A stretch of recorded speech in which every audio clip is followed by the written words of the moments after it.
किसी ने कहा कि आप तो पहले सब दल को जिताए हैं, तो आप पर भरोसा क्यों करें।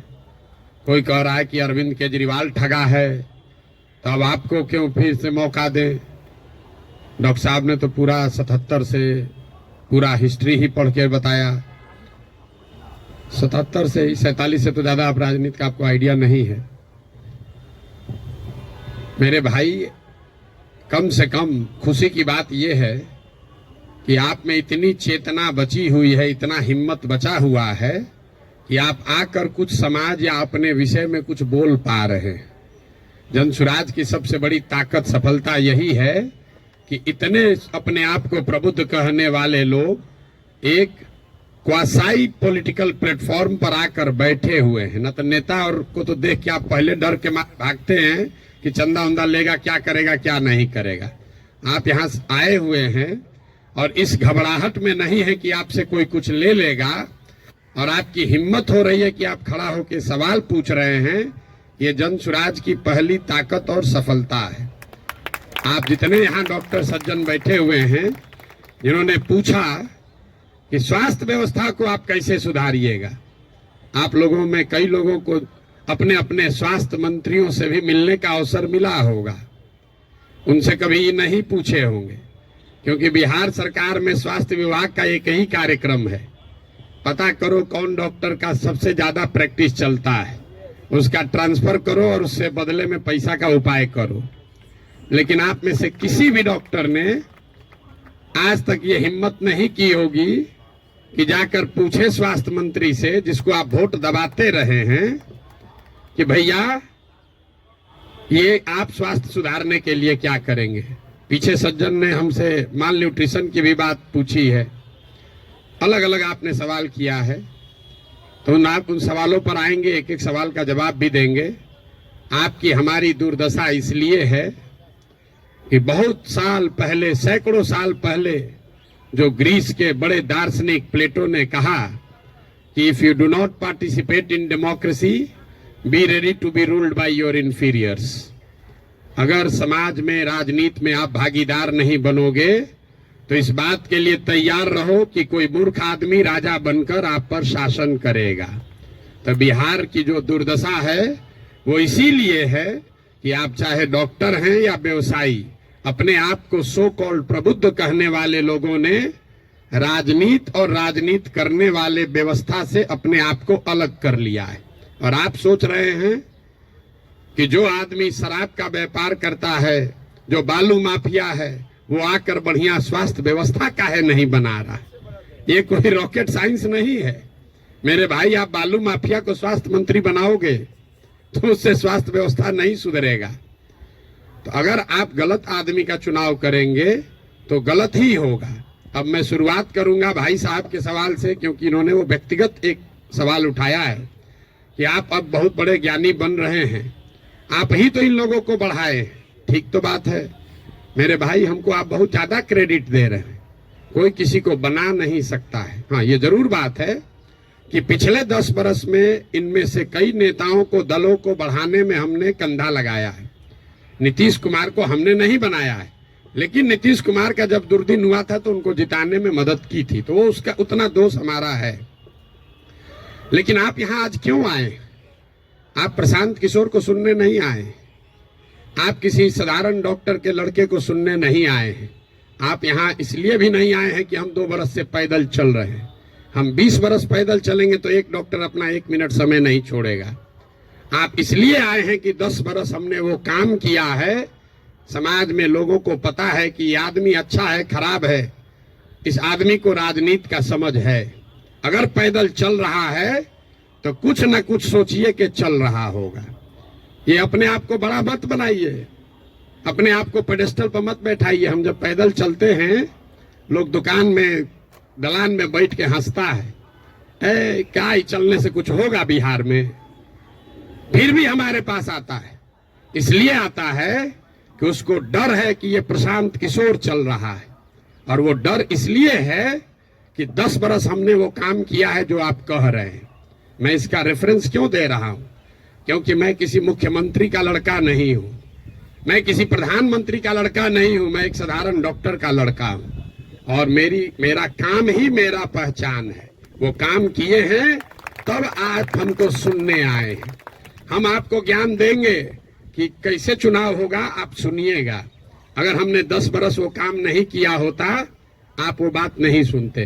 लेकिन लालू यादव का लड़का, राजीव गांधी का लड़का अगर आकर आपको ज्ञान दे, तो चाहे जीवन में एक भी चुनाव न जीता हो, आप उसकी बात को खूब गौर से सुनिएगा, क्योंकि वो बड़े बाप का लड़का है। तो ये आप बात समझिए कि हमने उनको बनाया नहीं है, और अगर बनाया है तो उसको सुधारने का भी जिम्मा हम ही लेकर चल रहे हैं। आप कुछ नहीं कर रहे हैं। आप पहले भी कमेंट्री कर रहे थे, अभी भी कमेंट्री कर रहे हैं। किसी ने कहा आप पर भरोसा कैसे करें? आप पढ़े लिखे व्यक्ति हैं, अपने आप को प्रबुद्ध बताते हैं। आपसे ज्यादा तो गांव वाले जानते हैं जनसुराज के बारे में। 2 बरस से हम गांव गांव में घूमकर हमारे वोकल कॉर्ड में गांठ पड़ गया। ये बताते बताते कभी जीवन में हमने किसी से वोट नहीं मांगा। हम लोगों को यही बता रहे हैं कि हम पर भरोसा मत करो, किसी दल पर भरोसा मत करो, अपने बच्चों के लिए जगो, वोट अपने बच्चों के लिए दो। गांव वाले को बता रहे हैं, उसको समझ में आ रहा है, लेकिन यहाँ के आदमी को समझ में नहीं आएगा। और आप उससे बेहतर नहीं हैं। ये पढ़े लिखे लोगों को भ्रम है कि हम लोग बड़ा अच्छा है। बिहार का दुर्दशा इसलिए है कि यहाँ का लोग पढ़ा लिखा नहीं है। तो 2-3 ये जो राजनीति का भ्रम है वो आपको दूर कर देते हैं। बहुत लोगों को लगता है कि जो पढ़ा लिखा नहीं है इसलिए बिहार का दुर्दशा है। इस भ्रम को बिल्कुल दिमाग से हटा दीजिए। जितनी गलती पढ़े लिखे लोग कर रहे हैं, उससे कम गलती अनपढ़ लोग कर रहे हैं। जितनी अगर जाति की बात ले लीजिए, हिंदू मुसलमान की बात ले लीजिए, भ्रष्टाचार की बात ले लीजिए, तो पटना में जितने लोगों को आप जिता रहे हैं, पीछे के लोग तो फिर भी उलट पलट रहे हैं। पटना का विधायक पिछले 20-20 बरस से चुनाव नहीं हारे हैं लोग। और पटना की क्या दुर्दशा है आप लोगों को पता है। तो पढ़ा लिखा वोटर कहीं इस बात का प्रमाण नहीं है। जब देश आजाद हुआ तो इस देश में कुल 18% लोग साक्षर थे, 82% लोग निरक्षर थे। 82% इलिटरेट समाज ने गांधी को अपना नेता बनाया, अंबेडकर को, नेहरू को, पटेल को, बोस को चुना। आज पेपर पे बिहार में 77% लोग पढ़े लिखे हैं, और आपने पिछले 30 बरस में किसको नेता बनाया है ये आपको हमको बेहतर पता है। इस बात का प्रमाण नहीं है कि पढ़ाई लिखाई से आप अच्छा वोटर बन जाएंगे। मनमोहन सिंह जी देश में जीवन में सिर्फ एक ही बार चुनाव लड़े, दक्षिण दिल्ली से चुनाव लड़े, और बीजेपी के एक साधारण कार्यकर्ता से चुनाव हार गए। बीजेपी के एक साधारण कार्यकर्ता ने मनमोहन सिंह जैसे बड़े इकोनॉमिस्ट को चुनाव हरा दिया। और वो चुनाव झंझारपुर से नहीं लड़े, वो चुनाव मधुबनी से नहीं लड़े, बिहार से नहीं लड़े कि जाति पर सब वोट पड़ता है। दक्षिण दिल्ली के उस लोकसभा से लड़े जहां पर सबसे ज्यादा पढ़े लिखे, सबसे ज्यादा high capita per capita income वाले लोग वोटर हैं।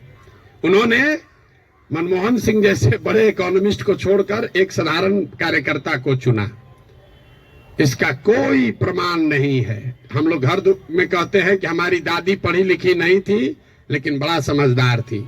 लड़का पढ़ लिख गया है लेकिन बड़ा लंपट है। आप पढ़े लिखे होकर भी बहुत बड़े बेवकूफ हो सकते हैं, और नहीं पढ़ा लिखा व्यक्ति भी बहुत समझदार हो सकता है। इसका मतलब ये नहीं है कि पढ़ाई की महत्ता नहीं है। पढ़ाई सिर्फ आपको इतना ही करता है कि आप इंफॉर्मेशन को प्रोसेस करने की आपकी क्षमता बढ़ जाती है, उसको आर्टिकुलेट करके प्रेजेंट करने की आपकी क्षमता बढ़ जाती है। आपकी प्रोसेस, आप उससे बहुत वाइज हो जाएंगे, ऐसी बात नहीं है। दूसरा जो भ्रम आपने बताया, बिहार में तो सब वोट जाते पर पड़ता है, भाई साहब ने बताया, आपने उसका काउंटर भी किया। लेकिन ये सबसे ज्यादा पूछे जाने वाला सवाल है। पिछले 2 बरस से हर आदमी, हर सभा, हर मीटिंग में ये कोई ना कोई जरूर पूछता है, भैया सब तो ठीक है, जाति से कैसे निपटिएगा। तो पहली बात तो ये समझिए कि जाति जो है वो सिर्फ बिहार की सच्चाई नहीं है, जाति पूरे भारत की सच्चाई है, यहाँ के समाज की सच्चाई है। जाति की महत्ता जितनी बिहार में है, इतनी ही आंध्र प्रदेश में है, इतना ही कर्नाटक में है, इतना ही गुजरात में है, इतना ही यूपी में है। आप में से कोई भी ऐसा आदमी नहीं है यहाँ जो उन राज्यों में जाकर राजनीति किया है या वहां चुनाव लड़ाया है। आप हमको बताइए, वोका लिग्गा और लिंगायत अगर कर्नाटक में नहीं है तो क्या बिहार में है? पटेल और क्षत्रिय अगर गुजरात में नहीं है तो क्या बिहार में है? कहाँ जाति नहीं है? जाति हर जगह है। और जाति, ये आपको हमको हमारे दिमाग में ये बैठा दिया गया है कि बिहार में सब चीज जाति पर ही होता है। इस चीज को एग्जामिन कीजिए कि क्या बिहार में सब लोग वोट जाति पर देते हैं? तथ्य पर जाइए, दैनिक जागरण पर लेख पढ़कर दिमाग मत बनाइए। हम आपको 4 उदाहरण अभी देंगे। आगे क्या होगा छोड़ दीजिए, पीछे क्या हुआ है वो बताते हैं, आपको अपने आंख खुलेगा। 1984 में बिहार में कांग्रेस को बहुत बड़ी सफलता मिली थी। करीब करीब उस समय बिहार झारखंड जो एक साथ था, 54 में 53 सांसद कांग्रेस के जीते थे। यहां बैठे जितने साथी हैं उनसे पूछूंगा उस समय कांग्रेस को कैसे वोट पड़ गया। राजीव गांधी के जाति के बहुत लोग तो नहीं रहते हैं बिहार में, तो आप बताएंगे कि वोट राजीव गांधी को नहीं पड़ा, वो तो इंदिरा गांधी की मृत्यु हुई। उस मृत्यु से जो सहानुभूति की लहर बनी, उसमें जाति पाति छोड़कर सबने कांग्रेस को वोट दिया। सब लोग मुड़ी हिला रहा है, उसको लिख लीजिए।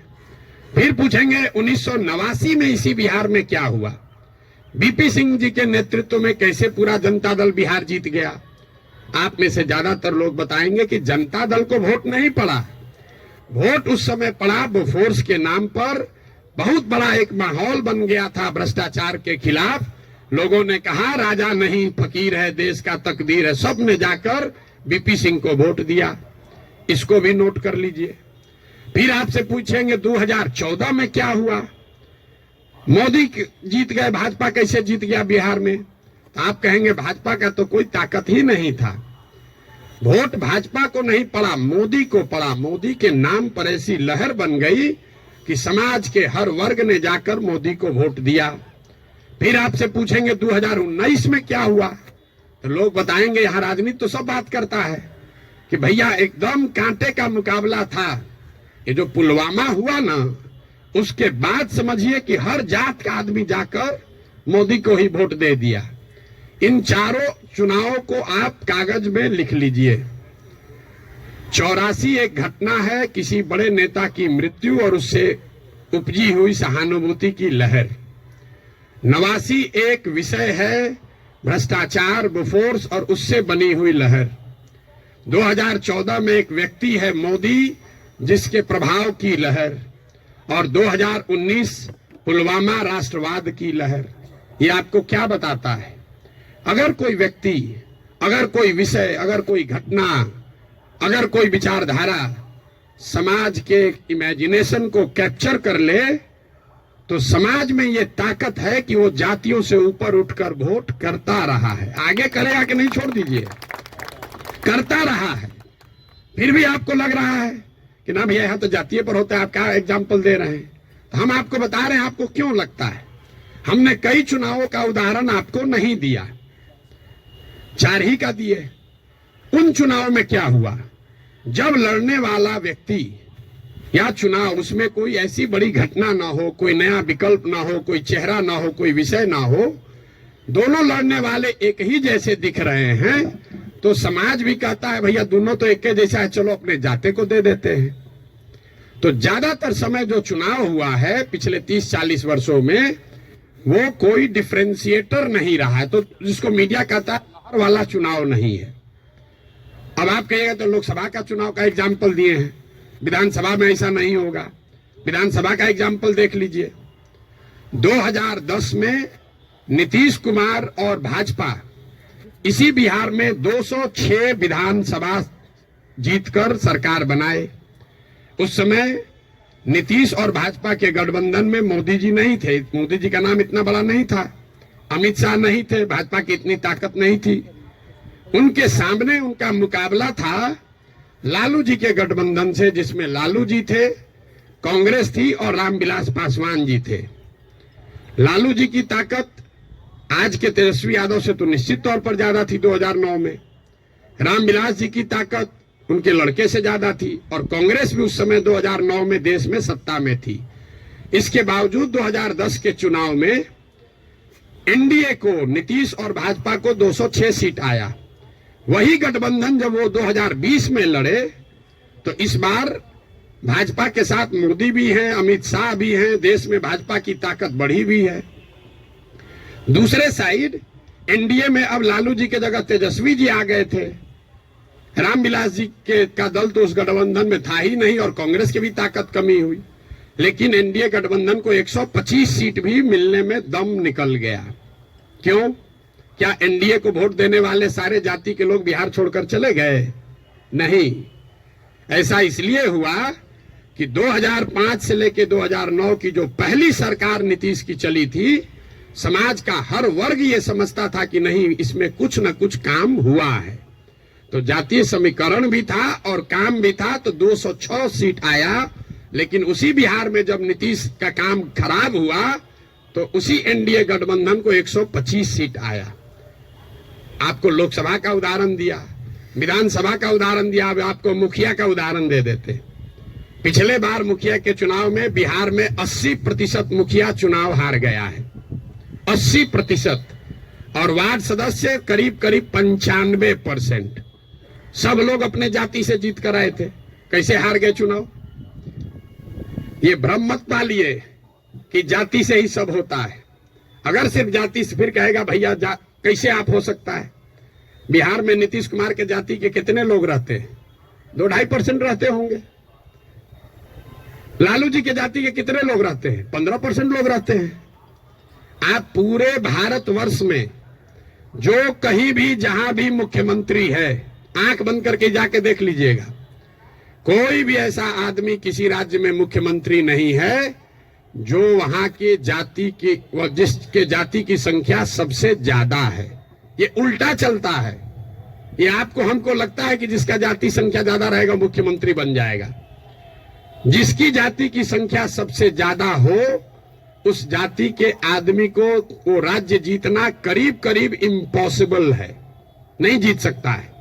क्योंकि उस जाति से दूसरे समाज के लोग डरते हैं। वो सोचता है ये आएगा तो सब कब्जा कर लेगा, तो उसके खिलाफ कंसोलिडेशन भी होता है। आप यही नहीं, बंगाल देख लीजिए, यूपी देख लीजिए, तेलंगाना देख लीजिए, आंध्र देख लीजिए। आंध्र प्रदेश में भी नायडू जीत कर आए, कंबक कम्युनिटी के हैं, उसकी जाति की संख्या 6% है। बगल में योगी जी हैं, राजपूतों की संख्या 4% है। उसके बगल में मध्य प्रदेश में यादव जी हैं, उनकी संख्या 5% से कम है। राजस्थान देख लीजिए, आप कहिए वो तो भाजपा का है, जितना रीजनल पार्टी है सबका उठाकर देख लीजिए, कहीं पर भी जिस जाति की संख्या सबसे ज्यादा है उसका नेता मुख्यमंत्री नहीं है। अब फिर यहाँ गलथेथाई का आदत है, कहेगा ना नीतीश तो पिछड़ा का नेता है। तो भाई अगर कोई नीतीश जी पिछड़ा का समीकरण गोलबंदी कर सकते हैं तो आप भी कर सकते हैं। आपको कौन रोका है?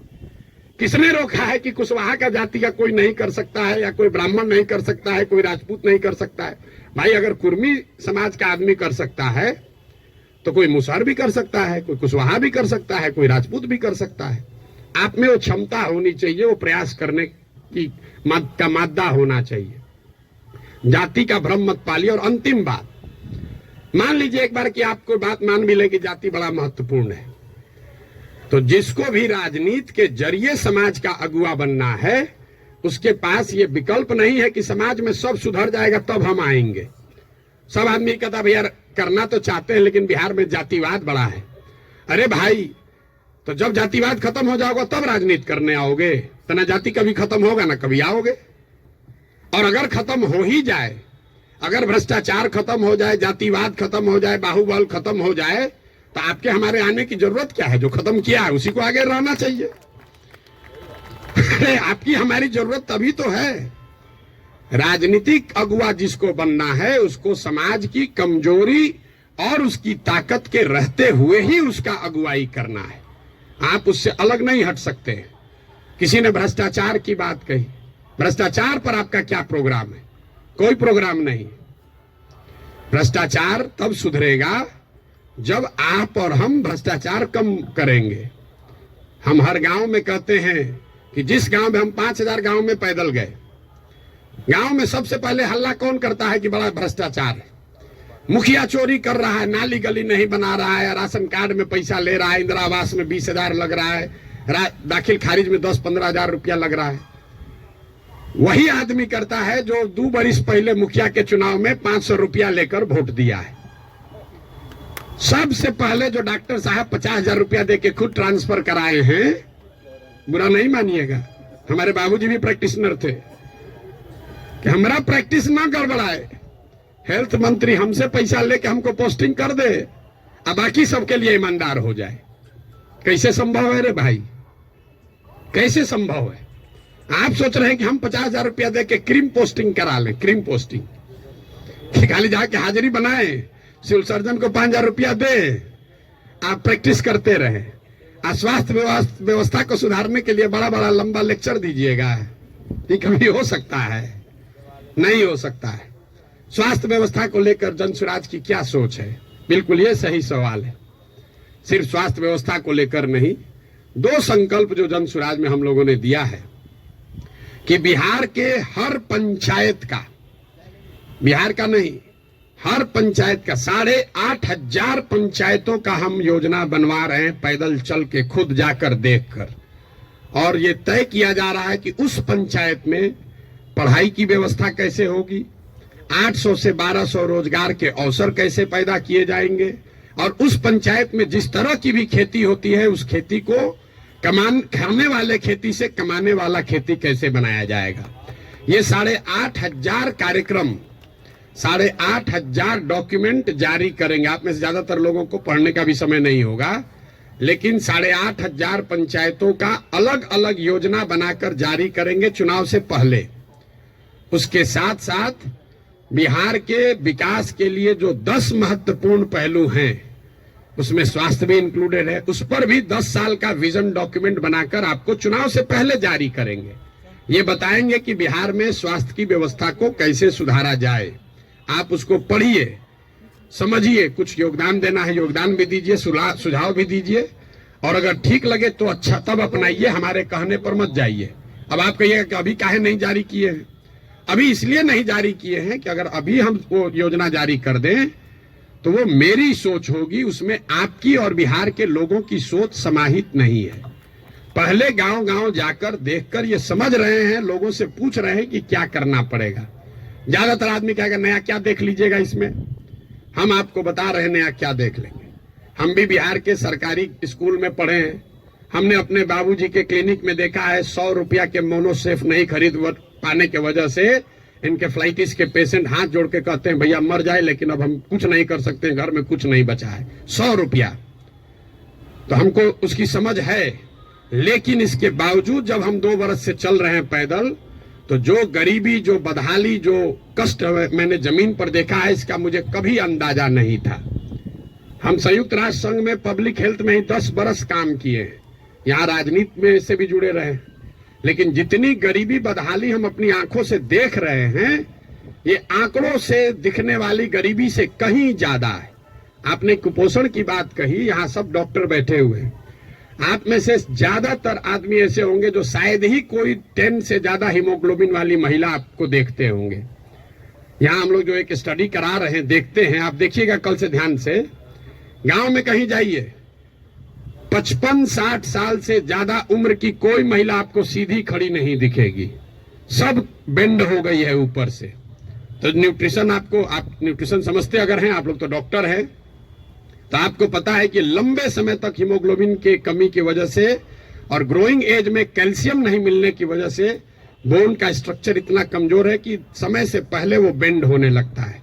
ये जब आप गांव में चलिएगा तो देखिएगा, 5 फीट 4 इंच से ज्यादा, 5 फीट 5 इंच से ज्यादा उम्र हाइट की कोई महिला आपको दिखने वाली नहीं है। आपने ठीक कहा, न्यूट्रिशन कोई वन शॉट सॉल्यूशन नहीं है, एंड इंटरजेनरेशनल प्रॉब्लम है। जिस मोदी जी के किताब पेपर की आप बात कर रहे हैं, एक आंकड़ा आपको दे रहा हूं, आज से 300 साल पहले यूरोप में लोगों की एवरेज हाइट भारत में लोगों के एवरेज हाइट से 1.4 इंच कम होती थी। अब यूरोप में 300 साल में on an average 1.6 inch Bharat से ज्यादा हो गई है।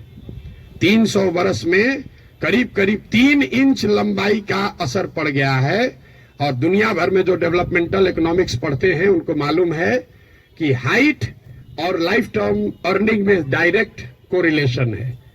The taller you are more likely to earn higher income and wages than those who are not. इसका मतलब ये नहीं कि जिसका हाइट कम है पैसा कम कमा रहा है, तुरंत लोग गणना करने लगेगा कि तो बड़ा नाटा आदमी को देखे बड़ा पैसा कमा रहा है। Height is a reflection of your overall growth. अब डॉक्टर लोग को हम क्या बताएंगे, आपको समझ है, हाइट दिख रही है और ब्रेन का ग्रोथ आपको नहीं दिखता है।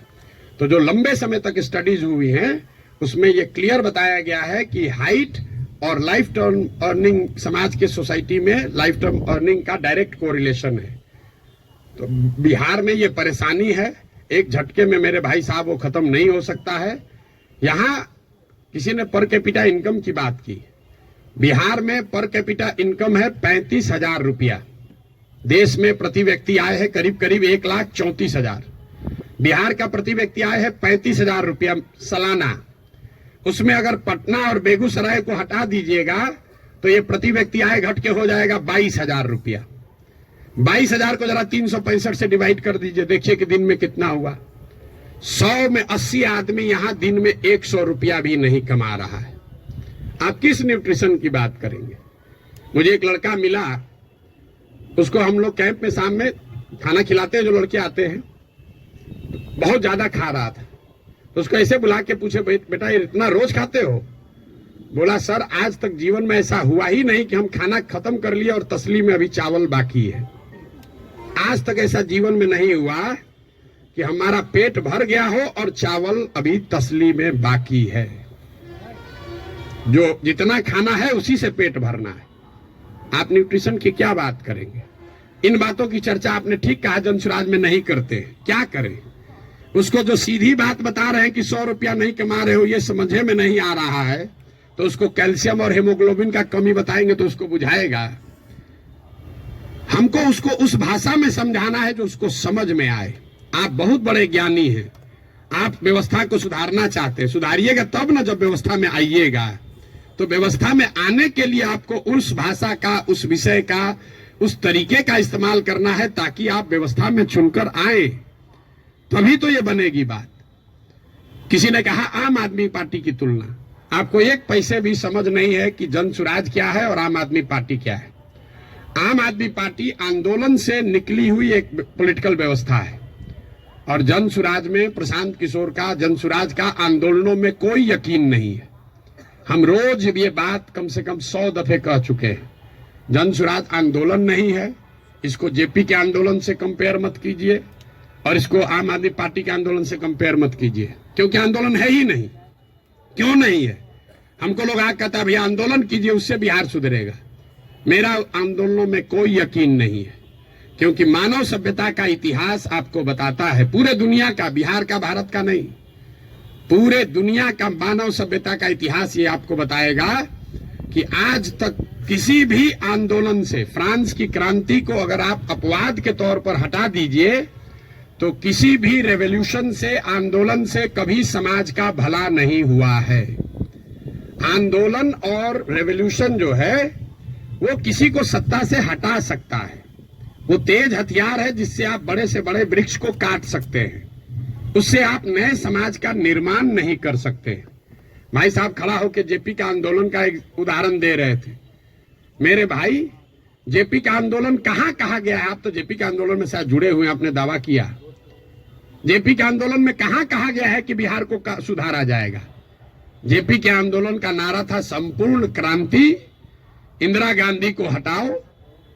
तो उस आंदोलन की, क्रांति की इतनी ताकत थी, इंदिरा गांधी को हटा दिए।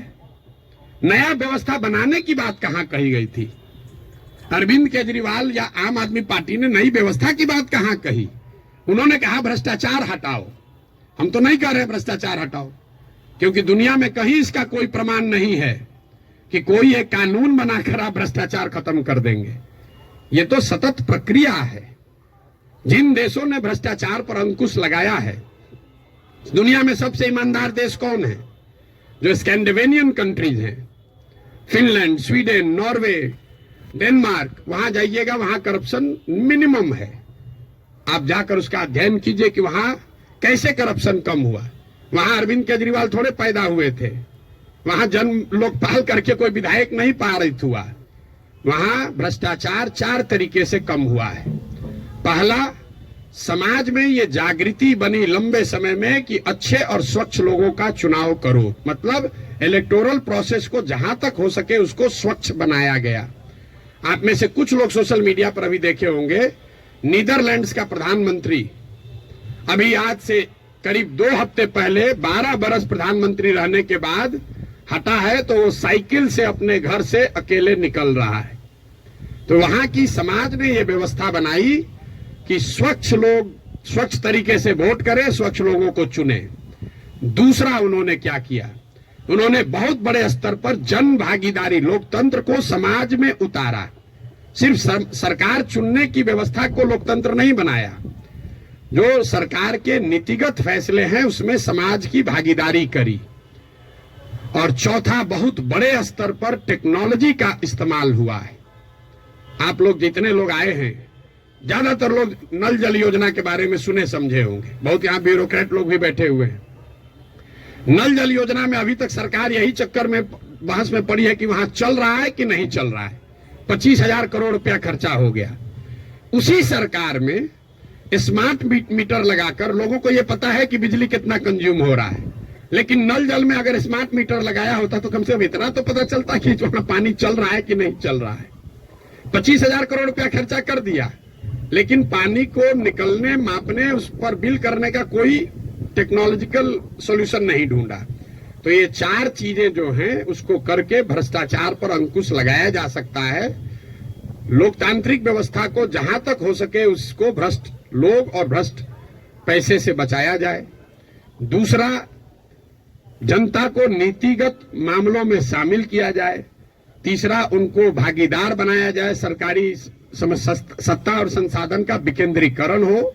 और चौथा, बड़े पैमाने पर टेक्नोलॉजी का प्रयोग हो। अगर ये चारों का इस्तेमाल करेंगे तो भ्रष्टाचार पर अंकुश लगाया जा सकता है। खत्म ना हो सकता है, ना होने का हम दावा कर रहे हैं। तो वो सब बात मत कहिए कि आप कैसे खत्म कीजिएगा, हम ना खत्म करेंगे, हमारे बस का ही नहीं, हमारे कैसे खत्म हो जाएगा। सीओ साहब का 40 लाख रुपया लेके पोस्टिंग कीजिएगा, सीओ पैसा नहीं लेगा दाखिल खारिज में, ऐसा संभव है? 40 लाख रुपया लेकर अगर सीओ से को आप पोस्टिंग कीजिएगा, थाना दीजिएगा, अगर किसी थानेदार को 20 लाख रुपया लेके, तो पैसा कैसे नहीं लेगा?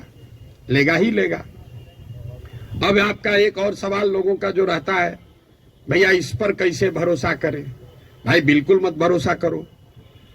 जो पहले से आपको ठग रहा है, आप लोग डॉक्टर हैं, जो दवा पहले से फेल है उसको इस्तेमाल करना चाहते हो, लेकिन ट्रायल मेडिसिन मेडिसिन का ट्रायल कैसे होता है?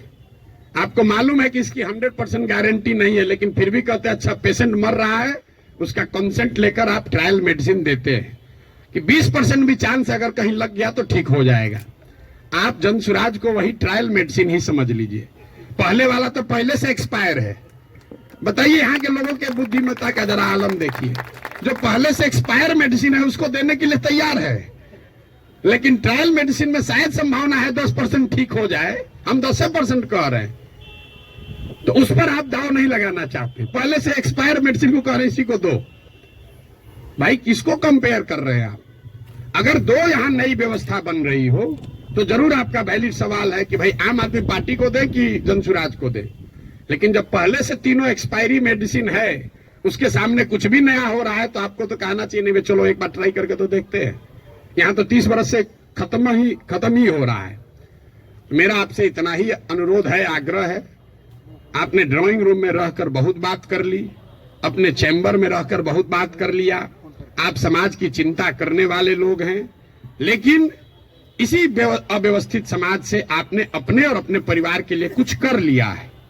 अब ये समय है कि थोड़ा ही सही कुछ न कुछ अपने इस मिट्टी के लिए, अपने समाज के लिए वापस कीजिए। प्रशांत किशोर पर भरोसा मत कीजिए। हम करें, आप करें, हमारे बच्चे करें, आज हो या 20 बरस के बाद हो, करना तो किसी न किसी बिहार के आदमी को ही पड़ेगा। ये बात आप गांठ बांध लीजिए। कोई तमिलनाडु से आकर बिहार की व्यवस्था सुधारने वाला नहीं है। और डॉक्टरों का और बुद्धिजीवियों के लिए अंतिम बात, आपका सबसे बड़ा स्टेक है। कई बार पैसे वाले बुद्धिजीवियों को लगता है हम तो बचे हुए हैं, इससे हमारा लड़का तो बंगलोर सेटल हो गया, मेरे भाई, आपका दुर्दशा सबसे ज्यादा है। जो गरीब है उसका बच्चा तो फिर भी छठ उठ में आ जा रहा है, ट्रेन में धक्का खा के भी। आपका बच्चा कहता है ना, कहां जाएंगे छठ में, वहां ठीक नहीं लगता है। जो गरीब है वो बूढ़ा होगा, वापस अपने घर में आएगा, क्योंकि उसको बॉम्बे बेंगलोर रहने का साधन नहीं है। लेकिन आपके बच्चे, जिसके लिए आप अभी 18 घंटा काम कर रहे हैं, जैसे हमारे बाबूजी किए, आपके बच्चे बिहार वापस लौट कर आने वाले नहीं है। अगर जहाज डूबेगा तो उसमें बैठा हुआ हर व्यक्ति डूबेगा। हमारे बाबूजी भी 12 घंटा, कभी संडे को भी छुट्टी नहीं लिए, रात दिन लगे रहे, घर बना रहे हैं। हमारा बेटा रहेगा यहाँ, हमारा पतोह रहेगा यहाँ, हमारा लिविंग रूम रहेगा। आज ही कोई आदमी आया था, भैया 4 बरस से आप घर नहीं गए, वहाँ बक्सरे मेरा घर है, सासाराम में भी घर है, 4 बरस से वहां कोई दिया बत्ती जलाने वाला भी नहीं है। और हम तो 4 बरस से छोड़े, हमारा लड़का अगले 40 बरस नहीं आएगा, चाहे हम में जितना। ये देखिए, जिसका घर है, इनके बच्चे यहाँ नहीं है। इतना बड़ा बनाए हैं पटना में, इससे बड़ी प्रॉपर्टी पटना में नहीं होगी प्राइवेट। इनके बच्चे भी यहाँ नहीं है। अगर बिहार में वो व्यवस्था होती तो इस घर को बनाने वाले लोग भी यहाँ रहते। इस घर का ये बहुत बड़ा एग्जाम्पल है। अब देखिए इसकी दशा, जब इनके बच्चे यहाँ आकर नहीं रह रहे हैं, तो आप जो अपना मेहनत कर रहे हैं बेगूसराय में, मुजफ्फरपुर में, औराई में, कटिहार में, मेरे भाई कुछ नहीं बचेगा। इसलिए आपकी हमारी जिम्मेवारी है कि समाज को बनाइए, खड़ा कीजिए। अगर वहां अच्छा स्कूल खुल गया है तो आपका बच्चा आपके साथ रह के पढ़ रहा है। अगर यहाँ अच्छी व्यवस्था हो जाएगी तो शायद आपका बच्चा आपके साथ नौकरी करते हुए बिहार में रहेगा, वरना जड़ ही खत्म हो जाएगा। हम गांव में चलते हैं, देखते हैं, जितने बड़े घर पुराने बने हैं सब करीब करीब भूत बंगला बन गया है, ढह कर खंडहर हो गया है। तो ये प्रबुद्धों को समझने सोचने का समय है। एक अवसर अगर मिला है, आपके पास जो भी क्षमता है, जिस तरीके से भी, कुछ नहीं है, आप कम से कम मन से आशीर्वाद तो दीजिए। सवाल क्या कर रहे हैं? आपको कोई कहता सवाल करने, हमको कोई दिक्कत नहीं, दिन भर आप सवाल कीजिए, हम तो दिन रात यही काम करते हैं। लेकिन सवाल करके आप किसी का भला नहीं कर रहे हैं, आप अपना ही नुकसान कर रहे हैं। अरे कुछ नहीं कीजिए, कम से कम कुछ अच्छा हो रहा है उसके समर्थन में एक आवाज तो लगाइए। वो भी नहीं कर सकते हैं, गुड विशेष आशीर्वाद तो दे सकते हैं। आपसे तो कोई पैसा मांगा नहीं, वोट तो देने आप जाइएगा नहीं, ऐसे भी वोट देने तो ऐसे भी नहीं जाइएगा। आपका वोट है, आप अपने को जबरदस्ती बैठाए हुए हैं एवरेस्ट पर। आपको पूछ कौन रहा है? आपको पूछ कोई नहीं रहा है। तो अपने आप को रेलेवेंट बनाइए, ताकि आपके आने वाली पीढ़ी इस जमीन से जुड़ी रहे। आप जिस काम को करने के लिए अपना अभी जीवन खपा रहे हैं, आपके पास 1 मिनट नहीं है कि सांस भी ले। जो चीज बना रहे हैं उसको भोगने वाला, उसका उपयोग करने वाला कोई नहीं बिहार में बचेगा आपका अपना, अगर आप बिहार की व्यवस्था को सुधारने के लिए कुछ न कुछ न करें। और ये आपकी हमारी नैतिक और मौलिक जिम्मेवारी भी है कि अगर भगवान ने हम लोगों के लिए अच्छा कुछ कर दिया है तो हम लोग की जिम्मेवारी है कुछ वापस